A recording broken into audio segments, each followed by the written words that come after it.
बिस्मिल्लाहिर्रहमानिर्रहीम। अस्सलामुअलैकुम। रोज़ाना वाक़यात सुनने के लिए हमारे चैनल बशर स्टूडियो को सब्सक्राइब करें। नाज़रीन, जिन्नात की मौत कैसे वाक़या होती है? क्या इंसानों की तरह जिन्नात भी ज़िंदगी और मौत का जायका चखते हैं? क्या इन पर भी शरई अहकामात इसी तरह नाफिज होते हैं जैसे इंसानों पर नाफिज होते हैं? क्या बरोज़ माशर जिन्नों को भी ज़िंदा किया जाएगा और इनका भी हिसाब लिया जाएगा? जिन्नात का खाना पीना क्या है, यानी जिन्नात क्या खाते हैं? यही हमारी आज की वीडियो का मौजू होगा और आज हम आपको बताएंगे कि जिन्नात की कितनी इक़साम हैं और जिन्नात कौन सी मुख्तलिफ शक्लों में पाए जाते हैं। नाज़रीन, जिनका लग़वी मानी है छुपी हुई मखलूक। इस्लामी अकीदे के मुताबिक ऐसी नज़र ना आने वाली मखलूक जिसकी तख्लीक आग से की गई हो, जबकि इंसानों को मट्टी से और मलाइका यानी फरिश्तों को नूर से पैदा किया गया। जिन्नों के मुतल्लिक़ ख्याल किया जाता है कि वो मुख्तलिफ़ किस्म के रूप बदलने की सलाहियत रखते हैं। नाज़रीन, कुरान और हदीस में जिन्नात का जिक्र मौजूद है। कुरान मजीद में जिन्नात के नाम पर एक पूरी सूरह जिन मौजूद है, जिसकी इब्तिदा इस आयत से होती है कि जिन्हों ने रसूलुल्लाह सल्लल्लाहु अलैहि वसल्लम को कुरान पढ़ते सुना और इसे अजीब व गरीब पाया तो अपने साथियों को बताया और वो मुसलमान हो गए। नाज़रीन, ये एक हकीकत है कि जिन्नात इस दुनिया में पाए जाते हैं और कुदरत ने इन्हें कई ताकतें अता कर रखी हैं। वो खाते पीते हैं और ज़िंदगी गुजारते हैं। कुल्लू नफ्सुन ज़ायक़तुल मौत के मुताबिक मौत का जायका भी चखते हैं। नाज़रीन, कुरान मजीद में अल्लाह ताला ने जिन्नात की मौत का जिक्र किया है। जिन्नात को बाकायदा मौत आती है। हज़रत अब्दुल्लाह इब्न अब्बास रज़ी अल्लाह ताला अन्हु से पूछा गया कि जिन्नात मरते हैं? तो उन्होंने फरमाया, बिल्कुल मरते हैं, मगर इब्लीस नहीं मरेगा। इसको अल्लाह तबारक व तआला ने मोहलत दे रखी है, वो ता क़यामत ज़िंदा रहेगा। और फरमाया कि ये जब बूढ़ा हो जाता है तो फिर से जवान कर दिया जाता है।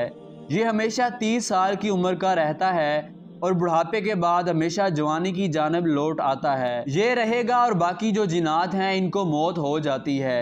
जहाँ तक जिन्नात की रूह कब्ज़ करने का सवाल है तो इस हवाले से इंसानों की तरह इनकी रूह भी कब्ज़ की जाती है। एक शख्स हज़रत अली रज़ी अल्लाह ताला अन्हु की खिदमत में हाजिर हुआ और कहने लगा कि क्या जिन्नात को भी मौत आती है? क्या इंसानों की तरह इनकी रूह भी कब्ज़ की जाती है? इस पर हज़रत अली ने इरशाद फरमाया कि ऐ शख्स, याद रखना, हर नफ्स को मौत का जायका चखना है। अल्लाह ने इस ज़मीन के लिए 4 फरिश्तों को जिम्मेदारी दी है कि वो अल्लाह की मखलूक की रूह कब्ज़ करें। पहला फरिश्ता हज़रत इज़राइल अलैहिस्सलाम हैं, जो इंसानों की रूह कब्ज़ करते हैं। दूसरे फरिश्ते का नाम बिसराइल अलैहिस्सलाम है, जो जिन्नात की रूह कब्ज़ करते हैं। तीसरे फरिश्ते का नाम काज़मिब्राइल अलैहिस्सलाम है। इनकी जिम्मेदारी है कि वो ज़मीन में मौजूद जानवर, कीड़े मकोड़े और पानी में रहने वाली मखलूक की रूह कब्ज़ करते हैं। और चौथे फरिश्ते का नाम अदम मिमकाइल अलैहिस्सलाम है, जिन्हें अल्लाह ताला की जानब से हुक्म है कि वो दरख्तों और पेड़ों पौधों की रूह कब्ज़ करें। ये तमाम फरिश्ते हज़रत इज़राइल अलैहिस्सलाम के मातहत हैं।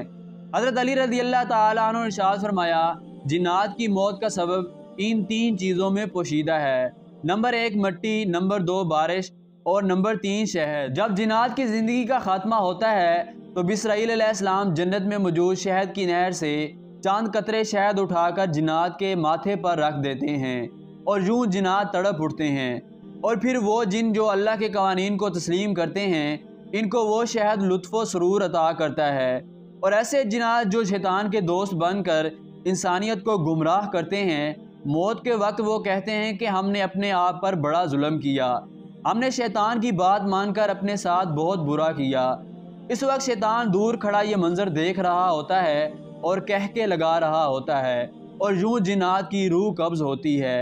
नाज़रीन, इस बात से ये साबित होता है कि जिन्नात के इंसानों की तरह मौत और ज़िंदगी के मामलात हैं और इंसानों की तरह जिन्नात को मौत और हयात है और इन पर भी शरई अहकामात लागू होते हैं। जैसा कि अल्लाह ताला ने कुरान मजीद में इरशाद फरमाया, वमा खलक़तुल जिन्ना वल इंसा इल्ला लियअबुदून, यानी मैंने जिन्नों और इंसानों को अपनी इबादत के लिए पैदा किया।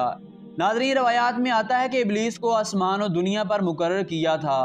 इसका ताल्लुक फरिश्तों के इस गिरोह से था जिसे जिन कहा जाता था और इसका नाम जिन इसलिए रखा गया था कि ये जन्नत के मुहाफ़िज़ व निगरान थे और इब्लीस भी इनका सरबराह था और मुहाफ़िज़ व निगरान था और फरिश्तों का सरदार भी था।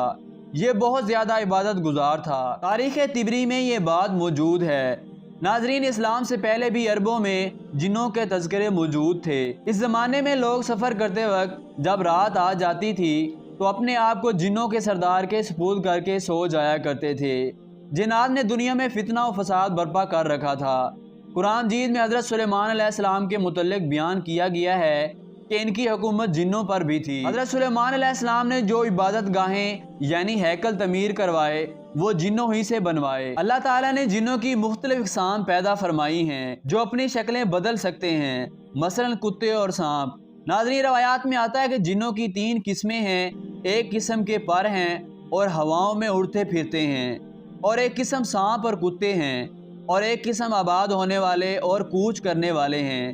ناظرین، حضرت عبداللہ ابن مسعود رضی اللہ تعالیٰ عنہ بیان فرماتے ہیں کہ نبی کریم صلی اللہ علیہ وسلم نے ارشاد فرمایا، میرے پاس جنوں کا دائی آیا تو میں اس کے ساتھ ہو گیا اور ان پر قرآن پڑھا۔